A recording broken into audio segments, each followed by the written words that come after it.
Chris, it's good to be with you today. We're with Chris Horton from NCSU Crop Sciences Department. And rather than me tell everybody about you, why don't you tell us a little bit about yourself, Chris? Sure. I work with organic cropping systems for NC State. A lot of my work lately has been on adopting no-till agriculture to organic production, which is no small feat. And now I'm being asked more and more to interact at some level with trying to incorporate cover crops into conventional agricultural systems. As you may know, the history of no-till agriculture, we've been at this for several decades now. But what we're seeing right now in conventional agriculture is a shift towards increasing levels or cover cropping integrated into those no-till systems. Right. Some cover cropping may have been practiced in the past, but now we're really trying to maximize the quantity of biomass coming from these cover crops that's being integrated into their agricultural systems. There's a lot of challenges that come with that. There's the challenges of how to get that planted and how to manage that cover crop. But there's also a lot of benefits, and I've really been interested lately in how that impacts water. Water, I think, is going to be a real limiting factor over the next several decades, and particularly here in the Southeast, we have a really unique type of distribution to our water relative to the rest of the country. We tend to get most of our summer precipitation in these huge rain events. Even in no-till agriculture, we can have problems with water infiltration. And one of the things that cover crops bring to this system is they slow the movement of water across our fields. They also inhibit the rain splash. They break up a lot of the physicality of a raindrop actually striking the soil and buffer that. And so that we think that we have a lot of yield potential that we can garner with cover crop residues by allowing more water to soak into the soil. Okay. Sure. Yeah, the water distribution, we've got these summer storms that come up and then we don't see anything for a while, lots of evapotranspiration and 2 or 3 days in a crop might make a huge difference. So tell us a little bit about some of your actual work that you've done. Sure. Well, we've worked both in corn and soybeans at this point. Yep. So we started with soybeans, and there we use a rye cover crop. And we actually manage that cover crop more intensively than most cover crop. I think one of the ways that we're going to get more biomass into these systems is not treating the cover crop as an afterthought. Thinking of it as a key part of the production philosophy of the field. We plant our rye cover crops early, which makes a big difference. We try to plant that in October as opposed to throwing it in November, December timeframe. That does tremendous amounts for us. We've even been known to put a little fertility out there on it when necessary. Now, I think most of the time that's unnecessary, but the idea behind it still is that we're paying attention to this. It's not an afterthought. It's really a part of our cropping system. For the rye, then, we have experimented both with planting. A grower can come out and plant their soybean crop straight into that rye, or they can actually push the cover crop down with some type of rolling implement and plant the cover crop there. So both strategies seem effective under conventional conditions. It's interesting what that does for water dynamics. I think, for one thing, it makes it actually drier in the spring. If you think about it, if you're going to plant a plant out there over the winter and we're going to grow it, we're going to extract water out of the soil over the season. So as you plant, we can actually be a fair bit drier than we would be. Now that can be a plus or minus depending on where you're farming. So in some areas, traditional no-till agriculture without the cover crop, we can be a bit wet and cool later into the spring, and so getting into the field can be a trouble. So some drying can be a benefit on some soil types. Okay. On some soil types, it can be a greater concern.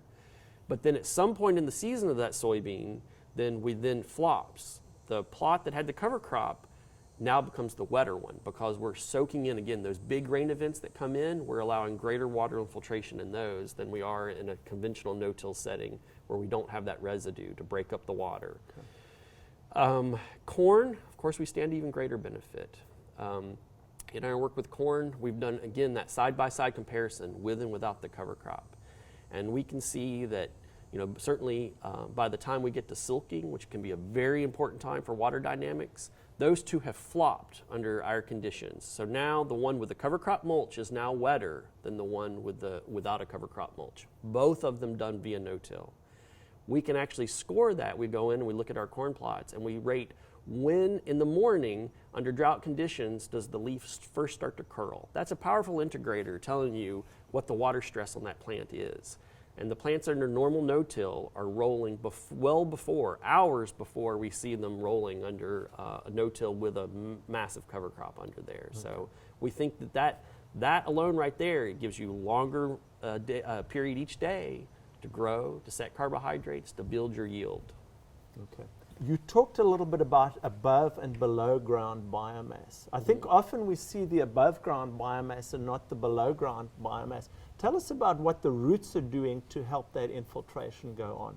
Well, that's an excellent question because we do have some potential there. A lot of if you're working with growers like I work with, where we have a corn, soybean, wheat rotation system, certainly we have good root production on these crops. Wheat's a very good rooter, but we have the potential through our cover crop choice to enhance even more. And so if we have issues like a hard pan underneath, we can do through cover crop selection, try to break up that hard pan. And particular instance would be the brassicas. The brassicas are well known. They've been studied for their ability to penetrate. Their roots have a greater ability to penetrate hard soil than almost any other family of plants. And so we have some potential to really increase that. Then you also have the very short-term effect there when we kill a cover crop in the spring and we plant that cash crop after it. That cover crop is decomposing. We have all the root channels tunneling through the soil there that they can actually take advantage. The cash crop can follow the old root channels down. And if you have a conventional no-till system where we haven't had a crop in that field for 6 months, then we just don't have the level of root channels for them to follow on down. So it's not only water infiltration, but it's less energy for the cash crop now to be able to actually put roots down following the old root channel. It is greater ease, yes. I would imagine that the decomposition of those roots also then become a nutrient source as they mineralize their own nutrients. Is that something that... It does. Well, cover crops do help recycle some nutrients in the soil. I mean, certainly we've all heard about nitrogen, what they do. By having a cover crop out there, we're recovering nitrogen that might otherwise hit the groundwater. We're bringing it up, and we're going to use that as fertility for the succeeding crop. Okay. There's other nutrients for which we have that same effect. Potassium is increasingly expensive. Potassium is another one where we have the same exact, very similarly leachable as is nitrogen, and we can recycle that. Let me ask you, there seems to be a lot of skepticism about this whole idea of cover cropping. It seems, people associate it with what people did way back before the Second World War. And it almost seems like some kind of pseudoscience that we've got here. A lot of people like the idea of, you've got your NP and your K and you've got these recommendations. What's the science that underlies this whole thing of cover cropping? Well, there's been a huge number of researchers over the past 20 years that have really been looking at the impact of cover cropping. I think one of the points that you bring up there that's important about adoption is that when we have other farmer adoption of other practices, like adoption of NPK, which was no small effort to get us onto the soil testing and realizing what it took to supply those nutrients. We were able to adopt simple soil tests that said, this is what your level of this is what your target is, this is what you need. We have had a really difficult time doing the same equivalent for soil health. What looks like soil quality, what is soil health under one soil type versus another soil type is very different. And it's really only over time that a grower can come to understand when their individual field, whether they're making progress or going in the wrong direction in terms of soil health.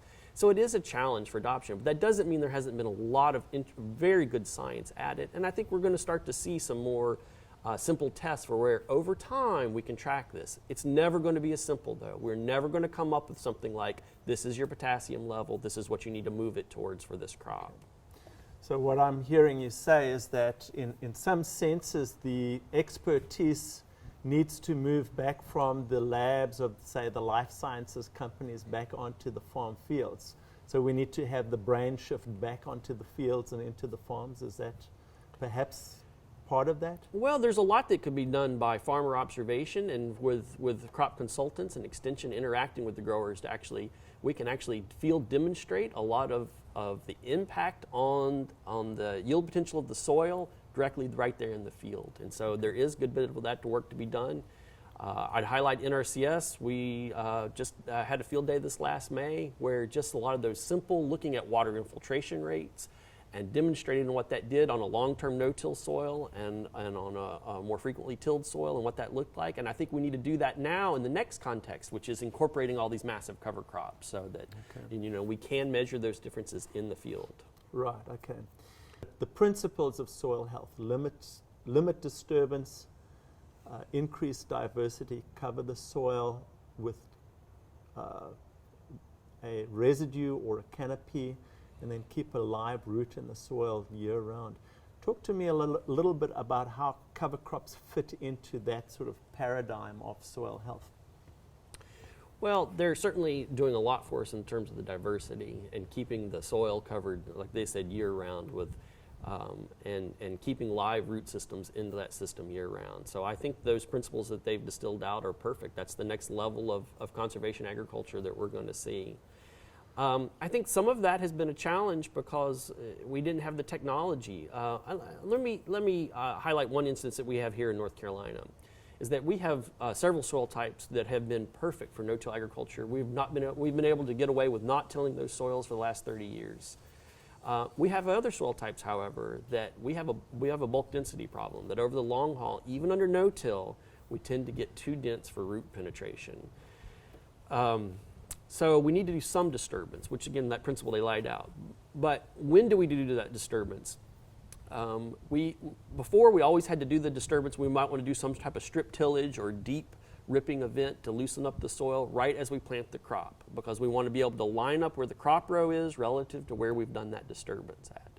Nowadays, we have more and more growers who have GPS-guided tracking of their tractors with very great precision, so they could actually do that, first of all, not every year, maybe only do it every 2 or 3 years. They could also do it previous to their cover cropping, which I think makes a lot of sense. Let's do that ripping right before we plant the cover crop in the soil, and then we don't have to do anything in the spring. That actually is nice because spring tends to be a wetter time of year, yes. And so we give more flexibility in the spring. But because we have GPS guidance, we can line up that crop right where we needed that greater root penetration. So, agricultural technology has changed a lot over the past few decades, and that's really what's bringing us to the next level of no-till agriculture. Yeah, you called it, you went from no-till to... Uber no-till. Uber no-till. I like that. Yeah. All right.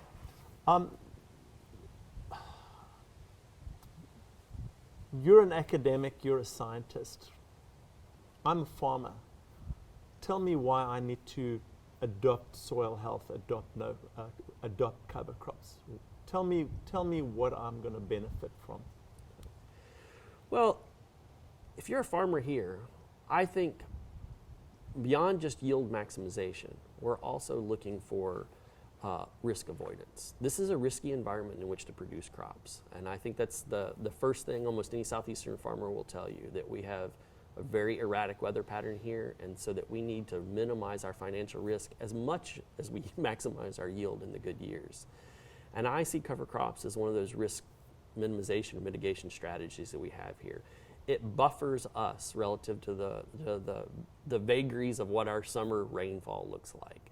And so I think that's the biggest benefit they're going to have. The bad years will be less bad when we have those cover crops out there integrated into our system. So some yield stability is what we have to offer out of this. So what you're telling me is that cover crops are more of an investment than an expense? They are. I definitely see them as an investment. And I think over time, we can perhaps see crop insurance models catch up to them being a way to stabilize the amount of risk and make them look like an investment on that side of the equation. But I think from the farmer's pocketbook right now, they are an investment. Okay, there we have it. We've heard from Chris Reberg-Horton, a scientist and someone who gets his hands dirty on the farm as well. Thank you so much for your advice and talking with us. Thank you very much.